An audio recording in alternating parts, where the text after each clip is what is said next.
Hello, in this video I will review phase 1 of our paper assemblage sculpture, reviewing the basic steps on how to get started. You can see here I chose my split complement with red, yellow, green, blue, green as my color scheme choice.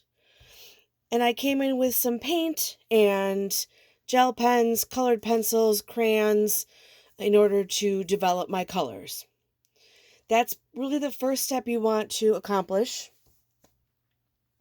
Hopefully you've gathered some materials like paper tubes, pieces of cardboard.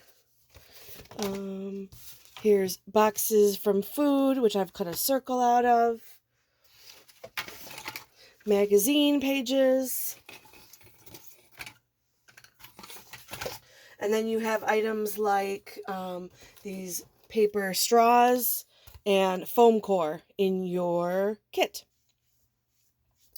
So the next thing I'm going to do is just lay out what I have. And I did start painting and adding color and designs. So with my color scheme, here's some unfinished pieces. Let me push those away. I started with some greens. And here's a lime green. Then I've got my red. Red plus white is kind of a pinkish salmon color. This is unfinished. And I'm just laying out these pieces. Here's foam core with paint splattered on it. Here's my other piece of foam core with crayon scribbles. And then I've got my straws in different colors. So you can see my color scheme. You can see all the parts of the puzzle. These two right here are tubes that I rolled from a magazine page, and I happened to find the right colors that I wanted. I'm going to demonstrate that. So the first step really is just, after you've selected your colors, just creating the pieces. Don't worry at this point about assembling or envisioning what it would look like. The only thing I did towards that step is creating this notch in which this piece is going to fit to help the piece stand, because cardboard and foam core are your structural pieces. Those are what's going to create like the base, the skeleton of your piece, and then other pieces you're adding on. I wanted to show you, let's see, I'm going to move this away. Here's just some paper to cover my table space, because I'm going to get messy. Where did my square go? Here it is.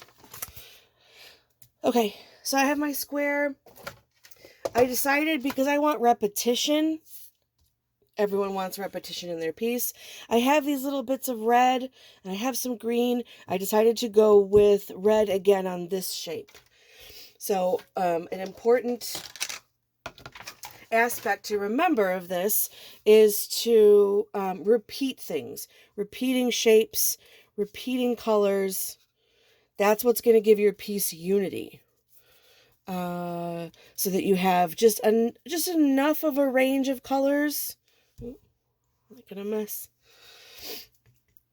It's often better, or smart planning, to work on your paint pieces first whenever you're kind of sitting down to work, because then you can put it aside to let it dry, which was my plan. So I could always paint on top of this. I could use some markers on top of this. I could maybe splatter opposite colors. But, oops, for now I'm just making decisions as I go. So that I'm going to put that aside. Wash your brush, put it in a cup of water.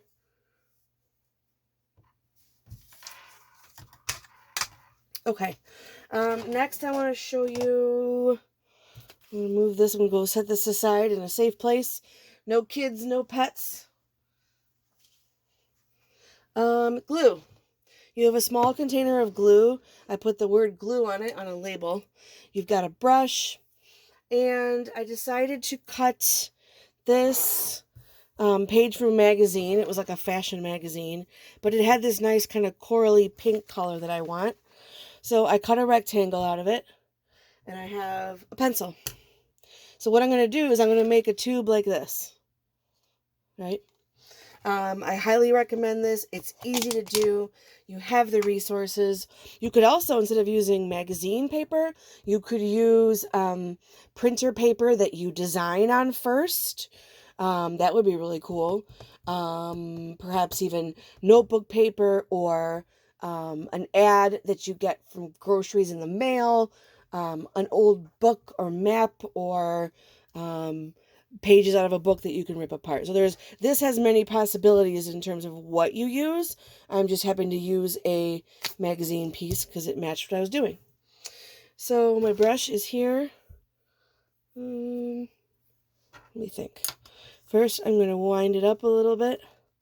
So really, I'm just rolling this paper onto the pencil, give it a little bit of a curl. See that? Ooh, that's nice.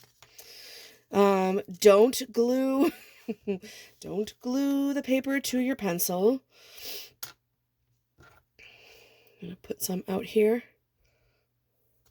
If you find your glue perhaps is a little bit too thick, you could add water to it, but just seriously a drop at a time.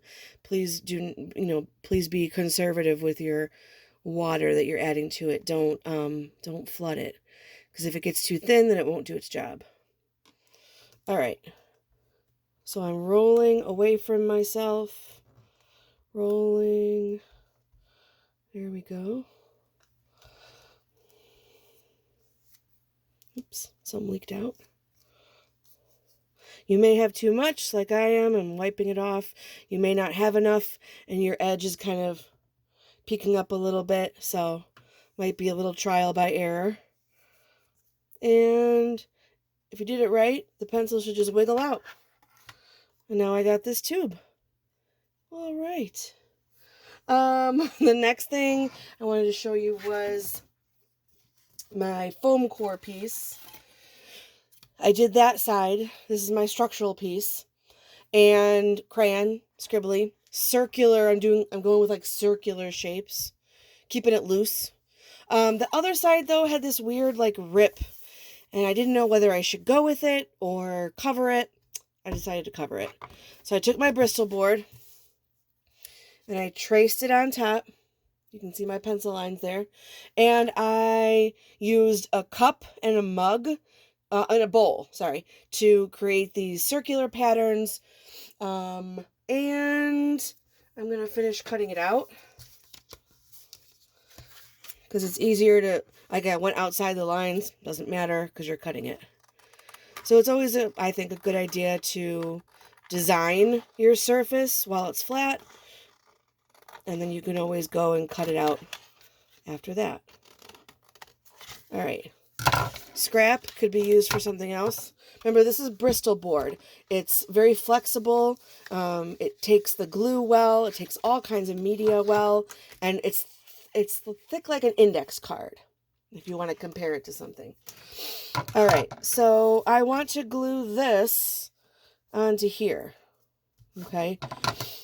If you have a glue stick, if you have a little bottle of glue, absolutely go for it. I could not provide that to you. So what I'm going to do with my handy dandy brush, apply some glue to this surface because it's raised up. Getting around the edges. Sorry, it's white glue on white foam core. It might be a little hard to see. And I'm trying to be just a little bit conservative, but put on enough to get it to stick. I do have waiting next to me 2 large, heavy books. I guess almost like textbooks, but they're art history books. So I'm ready to place those on top of this when I'm done gluing and placing it on, so that overnight it can sit underneath some heavy books and the glue can dry and it won't warp or wrinkle it'll come out how I want it to. Nice and flat. All right. Done with the glue. Paranoid about edges. Okay. Glue. So I'm laying this on top and getting them to fit. And if I cut it a little bit big and I got some edges that kind of overlap, I'll trim them later.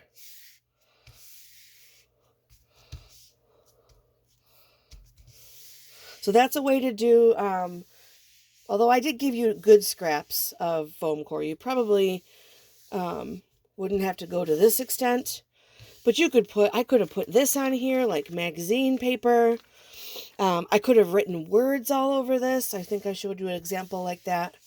So what I'm going to do, I'm just to show you, I'm going to put these heavy books on top of it. Ooh, overnight. Here's my precious Andy book. I'm going to put that on top so that it can stay flat overnight. I'm going to move it to another spot for the moment. So that's phase one. Laying out your pieces, your bare pieces like this, and making decisions about what you're going to do. When you have your colors, I would start with some basic colors like this, painting. This I covered in kind of a mossy green nature kind of paper. And just start laying out what you have, and you can start to see your pieces relate to each other. Okay. And then I will continue with more instruction as we go.